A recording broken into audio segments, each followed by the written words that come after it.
Hi guys, welcome back to another new video of IPDRG Learning Hub Telugu. Let's go.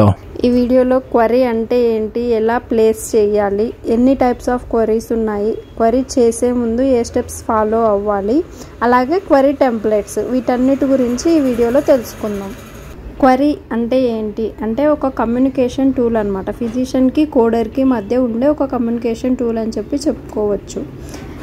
అంటే ఏదైనా మనం చేసే health రికార్డ్లో condition సరిగ్గా లేదు అంటే క్లారిటీగా చెప్పట్లేదు అంటే ఫిజిషియన్ని మనం క్వశ్చన్ చేయడం అనమాట. ఉందా లేదా అని కన్ఫర్మ్ చేసుకోవడం కోసము క్వశ్చన్ చేసే ఆ ప్రాసెస్నే క్వరీ అని చెప్తాము.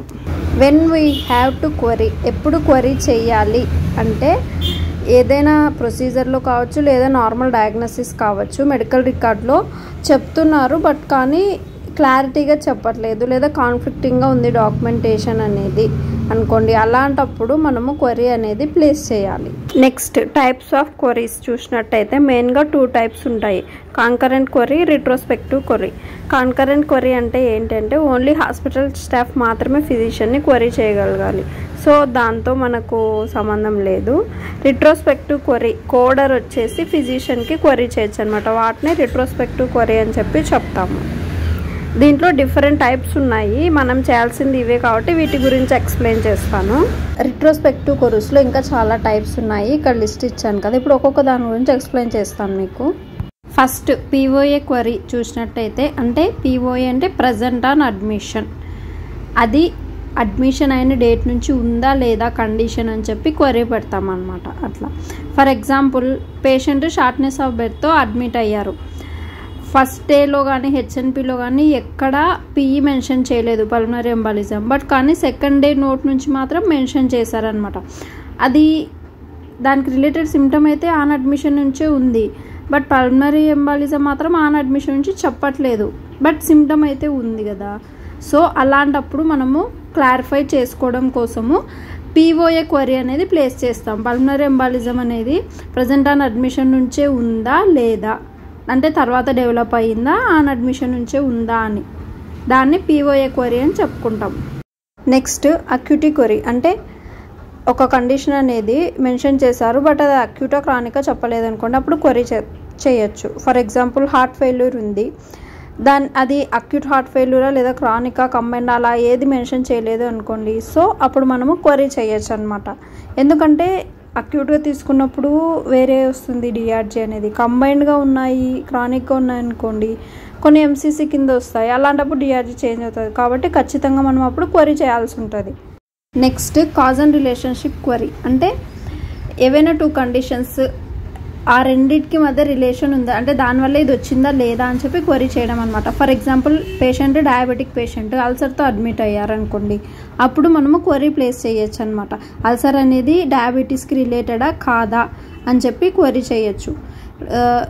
రిలేటెడ్ అని ఆన్సర్ వచ్చింది అనుకోండి, అప్పుడు కాంబో కోడ్ అనేది పీడిఎక్స్గా తీసుకుంటాం మనము, అప్పుడు ఒక డిఆర్జీ వస్తుంది. అలా కాకుండా అదే డయాబెటిక్ కాకుండా వేరే అదర్ కండిషన్కి రిలేటెడ్ అన్నారనుకోండి, అప్పుడు మనం కాంబో కోడ్ ఇవ్వలేము కదా, అప్పుడు డిఆర్జీ అనేది చేంజ్ అవుతుంది. దేనికి రిలేట్ చేయలేదు అనుకోండి, ఓన్లీ డైరెక్ట్గా అల్సర్నే పీడిఎస్గా తీసుకుంటాం అప్పుడు, సో డిఆర్జీ చేంజ్ అవుతుంది. కాబట్టి మనము ఖచ్చితంగా క్వరీ అనేది ప్లేస్ చేయాలి, అది అల్సర్ అనేది రిలేటెడ్ టు డయాబెటీసా కాదా అని చెప్పి. నెక్స్ట్ స్పెసిఫిసిటీ క్వరీ అంటే ఏదైనా ఒక కండిషన్ దాంట్లో మళ్ళీ పర్టికులర్గా కొన్ని టైప్స్ ఉంటాయి, దానికి ఆ కండిషన్కి రిలేటెడ్ కొన్ని క్లినికల్ ఇండికేటర్స్ మీట్ అవుతున్నాయి కానీ అక్కడ ఏ స్పెసిఫిసిటీ మెన్షన్ చేయలేదు అనుకోండి, అలాంటప్పుడు మనము క్వరీ చేయొచ్చు అనమాట. లైక్ ఫర్ ఎగ్జాంపుల్ పేషెంట్కి నిమోనియా ఉంది అని డాక్యుమెంట్ చేశారు, చెస్ట్ ఎక్స్రేలేనేమో రైట్ లోయర్ లోబ్లో ఇన్ఫిల్టరేట్స్ ఉన్నాయి అని చెప్తున్నారు, తర్వాత స్పూటమ్ కల్చర్లో స్ట్రెప్టోకోకస్ నిమోనియా అనేది పాజిటివ్ వచ్చింది.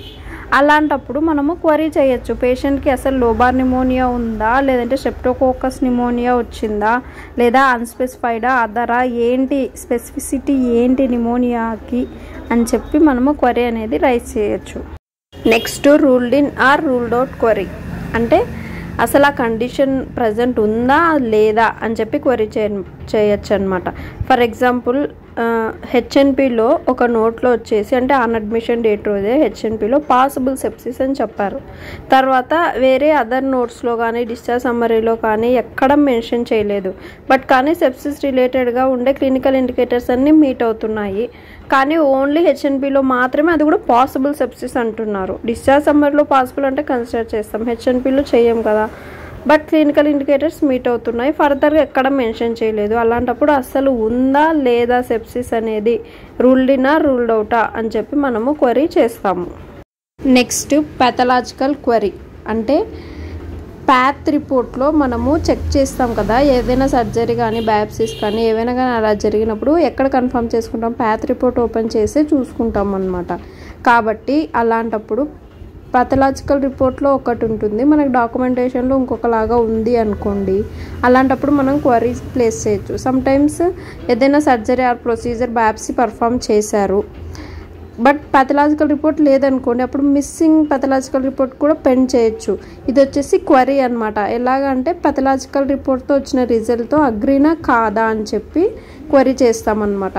అంటే ఫిజిషియన్ డాక్యుమెంట్ చేసింది వేరేలాగా, ప్యాథ్ రిపోర్ట్లో వేరేలాగా ఉందనుకోండి, అప్పుడు మనము పాథలాజికల్ రిపోర్ట్లో ఉండే ఏదైతే ఉంటుందో దాన్ని బేస్ చేసుకొని మీరు దీంతో అగ్రీనా కాదా అని చెప్పి ఫిజిషియన్కి క్వరీ చేయొచ్చు. ఇప్పుడు ఫర్ ఎగ్జాంపుల్ కోలాన్లో ట్యూమర్ ఉంది అని చెప్పి చెప్పారనమాట, ప్రీ ఆప్ డయాగ్నోసిస్లో పోస్ట్ ఆప్ డయాగ్నోసిస్లో. తర్వాత బయాప్సీ రిపోర్ట్ అదే పాథలాజికల్ రిపోర్ట్ ఉంటుంది కదా, అక్కడ ఏమో ఆ ట్యూమర్ అనేది కార్సినోమా, అడినో కార్సినోమా అని చెప్పి చెప్తున్నారనమాట. అంటే క్యాన్సర్ రిలేటెడ్ అంటున్నారు. నార్మల్ ట్యూమర్ చేసినప్పుడు వచ్చే కోడ్ వేరు, దానికి డిఆర్జీ వేరు వస్తుంది. అదే క్యాన్సర్ పెట్టామనుకోండి, క్యాన్సర్ కోడ్ ఇస్తే అప్పుడు వేరే డిఆర్జీ వస్తుంది. కాబట్టి ప్యాథ్ రిపోర్ట్లో ఇలాగుంది, బట్ ఫిజిషియన్ ఎక్కడ డాక్యుమెంట్ చేయలేదు మ్యాలిగ్నెంట్ ట్యూమర్ ఇది అని చెప్పి, అప్పుడు మీరు పాథలాజికల్ రిపోర్ట్స్లో ఉన్న మ్యాలిగ్నెంట్ ట్యూమర్కి అగ్రీనా కాదా అని చెప్పి మనం క్వరీ చేయొచ్చు అనమాట ఫిజిషియన్కి. Next post op complication query అంటే ప్రజెంట్ వచ్చిన డిసీజ్ కండిషన్ అనేది ప్రీవియస్గా జరిగిన సర్జరీ వలన కాదా అని చెప్పి క్వరీ చేయడం అనమాట. ఫర్ ఎగ్జాంపుల్ పేషెంట్ రైట్ నీలో సిరోమా ఉంది అని చెప్పి అడ్మిట్ అయ్యారనమాట. అక్కడ రిపోర్ట్లో ఏం చెప్తున్నారు, 10 days బ్యాక్ నీ రీప్లేస్మెంట్ జరిగినట్టు చెప్తున్నారు. అట్లానే అల్ట్రాసౌండ్ పర్ఫామ్ చేసి ఫ్లూయిడ్ అనేది కలెక్ట్ చేశారు, ఆస్పిరేషన్ చేశారు. బట్ కానీ రైట్ నీ సిరోమా అనేది రీప్లేస్మెంట్ జరిగినది కూడా రైట్ నీకే, ప్రజెంట్ ఇప్పుడు సిరోమా కూడా రైట్ నీకే. కానీ మనము దానివల్లే వచ్చింటుంది అని మనంతకు మనం ఊహించుకొని కోట్ చేయకూడదు. ఫిజిషియన్ డాక్యుమెంట్ చేసి ఉండాలి. అంటే ప్రీవియస్గా జరిగిన సర్జరీ వల్లనే ఇప్పుడు వచ్చింది అంటేనే మనం దాన్ని కోట్ చేయాలి. అలా ఏం లింక్ చేయలేదంటే మనము క్వరీ చేయాలి. ఎందుకంటే ప్రీవియస్గా సర్జరీ జరిగింది రీసెంట్గానే, కాబట్టి మేబీ దానివల్ల వచ్చిందే అనుకోండి, అప్పుడు డిఆర్జీ చేంజ్ అవుతుంది కదా. కాబట్టి క్వరీ చేసి దానివల్ల వచ్చింది అంటే ఆ కోడ్ కాంప్లికేషన్ కోడ్ అనేది తీసుకుంటాము. దానికి రిలేటెడ్ కాదు అన్నప్పుడు అప్పుడు కాంప్లికేషన్ ఇవ్వం కదా. కాబట్టి ఖచ్చితంగా క్వరీ అనేది పెట్టాలి. Next debridement type and depth query అంటే సర్జరీ రిలేటెడ్ అనమాట. డెబ్రిడ్మెంట్ చేసింటారు కదా, ఏ టైప్ లేదా డెప్త్ ఎంతవరకు చేశారు, ఏ లెవెల్ వరకు అనేది క్లారిటీగా లేనప్పుడు అప్పుడు మనము క్వరీ చేయొచ్చు అనమాట. ఇప్పుడు ఫర్ ఎగ్జాంపుల్ పేషెంట్ ఫుట్ అల్సర్తో వచ్చారు, తనకి డెబ్రిడ్మెంట్ చేశారనమాట ఫిజిషియన్. యూజింగ్ అని చెప్పి కొన్ని ఎక్విప్మెంట్స్ నేమ్ ఇచ్చారు, కానీ అది ఎక్సిషనల్ చేసినారా నాన్ ఎక్సిషనల్ చేశారా అని కన్ఫామ్గా చెప్పట్లేదు. అండ్ ఇంకొకటి ఏంటి అంటే బోన్ లెవెల్ వరకు అంటే బోన్ అనేది ఎక్స్పోజ్ అయ్యింది అన్నట్టు చెప్తున్నారు అనమాట. బోన్ లెవెల్ వాజ్ ఎక్స్పోజ్డ్ అన్నారు, బట్ కానీ బోన్ లెవెల్ని డెబ్రిడ్మెంట్ చేసినట్టు చెప్పలేదు. బోన్ లెవెల్ వాజ్ ఇప్పుడు సబ్క్యూటేనియస్ తీసేస్తే మన కింద బోన్ లెవెల్ అనేది మనకు కనిపిస్తుంది.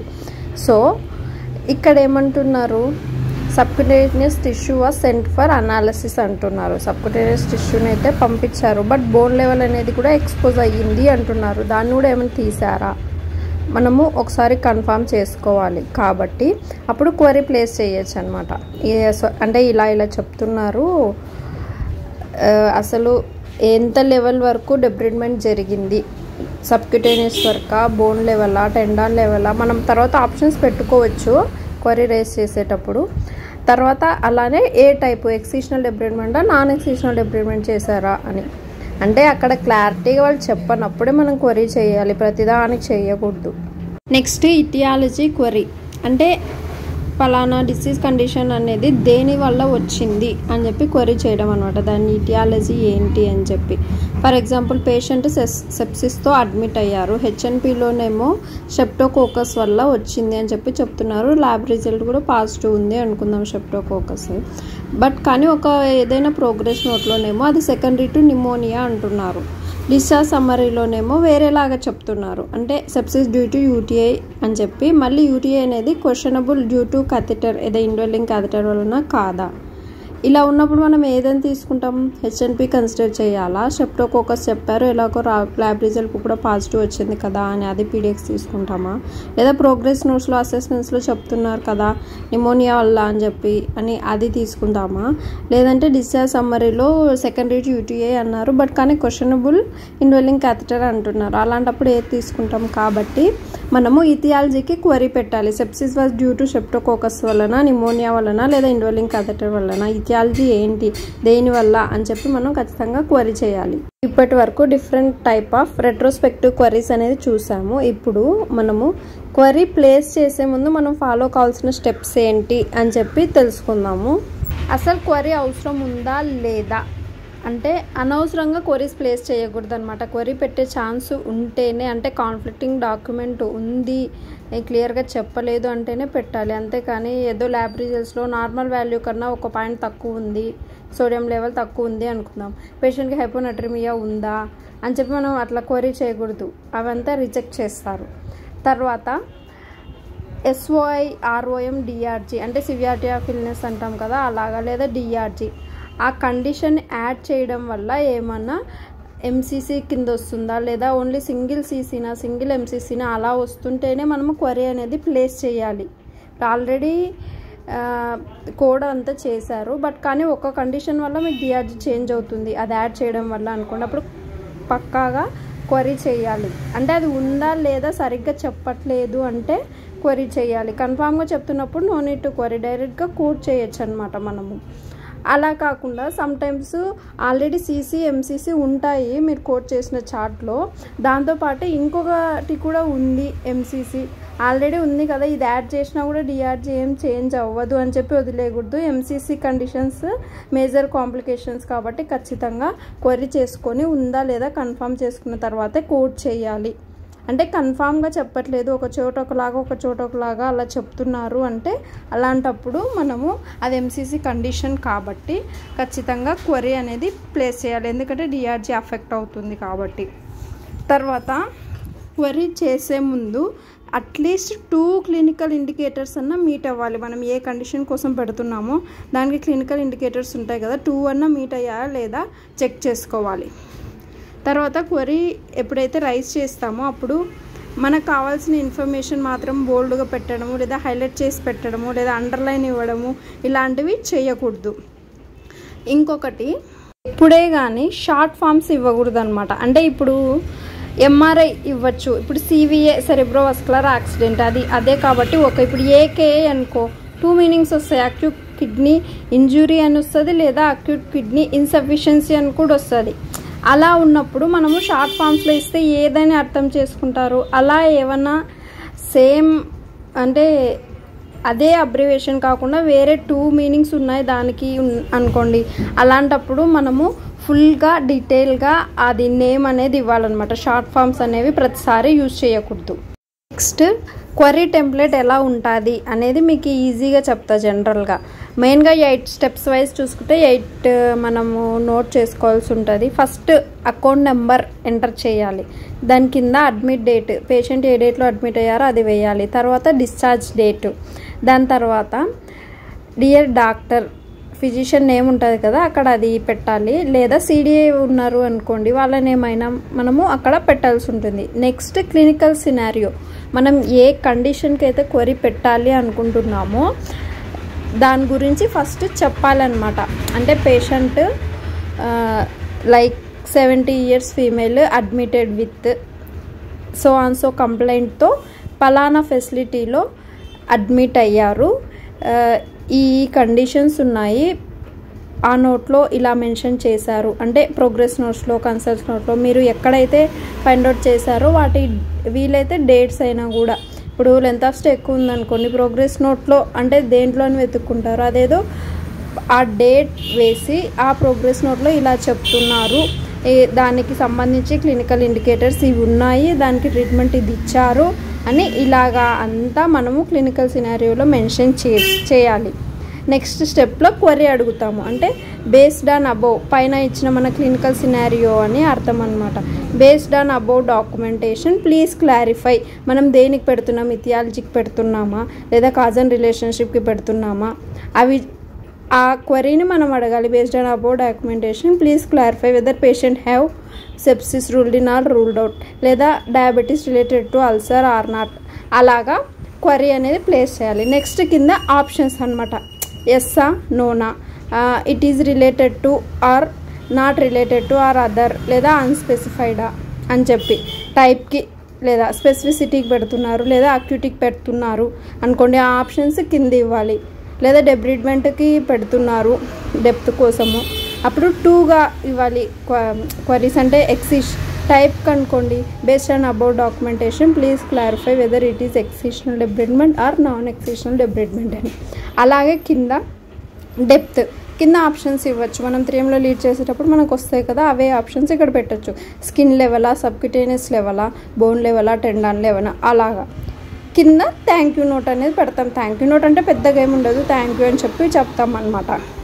ఇప్పుడు ఇక్కడ ఒక టెంప్లెట్ కనిపిస్తుంది మీకు చూడండి. ఫస్ట్ అకౌంట్ నెంబర్ అని చెప్పి ఫైల్ నెంబర్ అక్కడ మెన్షన్ చేస్తాం, తర్వాత అడ్మిట్ డేట్, డిశ్చార్జ్ డేట్, తర్వాత డియర్ డాక్టర్ ఫిజిషియన్ నేమ్ని పెడతాము దాని పక్కన, లేదా సిడిఐ వాళ్ళకి పెడుతుంటే వాళ్ళ నేమ్ని పెడతాము. క్లినికల్ సినారియో ఇవి మీకు అర్థం అవడం కోసం నేను అట్లా కలర్స్లో పెట్టాను. అండ్ అలా హెడ్డింగ్స్ మీరు క్లినికల్ సినారియో, క్వరీ, ఆప్షన్స్ అని అలా హెడ్డింగ్స్ పెట్టకూడదు. But account number, admitted, discharge date అవైతే పెట్టాలి. తర్వాత సినారియో, ఇప్పుడు 70 years ఫీమేల్ అనేది సో హాస్పిటల్కి ఆ కంప్లైంట్తో అడ్మిట్ అయ్యారు, హిస్టరీలో డయాబెటీస్ ఉంది, పేషెంట్కి స్టేజ్ 2 అల్సర్ ఉంది అని చెప్పి చెప్తున్నారు. బట్ అది డిఎంకి రిలేటెడా కాదా అని మెన్షన్ చేయలేదు, బట్ ట్రీట్మెంట్ ఇచ్చారు. అప్పుడు మనం క్వరీ రైజ్ చేస్తున్నాం అనమాట. అక్కడ సినారియో మెన్షన్ చేసి కింద based on about documentation please clarify the relationship, causal relationship between ulcer and DM, ఇట్లాగా మనం క్వరీస్ అనేవి ప్లేస్ చేయాల్సి ఉంటుంది. కింద ఆప్షన్స్ ఇస్తాము, అది రిలేటెడ్ టు డిఎంఆ కాదా, ఎస్ అని ఒకటి, నో అని ఒకటి, లేదా అది రిలేటెడ్ టు ఏదైనా అదర్ కండిషనా అని చెప్పి అదర్ బ్రాకెట్లో ప్లీజ్ స్పెసిఫై, ఆ అదర్ అంటున్నారా అది దేనికి రిలేటెడ్ అని చెప్పి అట్లా ప్లీజ్ స్పెసిఫై అని బ్రాకెట్లో పెట్టాము. లేదా అసలు అన్ఏబుల్ టు డిటర్మైన్, ఇలా ఆప్షన్స్ అనేవి ఇచ్చుకోవచ్చు అనమాట. జనరల్గా దేనికైనా ఇదో ఫాలో అవుతూ ఉంటాం, కొంచెం చేంజెస్ అనేవి జరుగుతాయి. ఇంతటితో ఫిజిషియన్ క్వరీస్ ఎలా చేయాలి, ఎన్ని టైప్స్ ఉన్నాయి అనేది తెలుసుకున్నాము. ఈ వీడియో మీకు యూస్ఫుల్ అవుతుంది అనుకుంటున్నాను. మీకు ఏ టాపిక్ మీద వీడియోస్ కావాలో కామెంట్ సెక్షన్లో కామెంట్ చేయండి. అలాగే మరిన్ని వీడియోస్ కోసం ఐపీడీఆర్జీ లెర్నింగ్ హబ్ తెలుగు ఛానల్ని సబ్స్క్రైబ్ చేసుకోండి. మీకు ఈ వీడియో నచ్చినట్టయితే లైక్ చేసి మీ ఫ్రెండ్స్కి షేర్ చేయండి. Thanks for watching.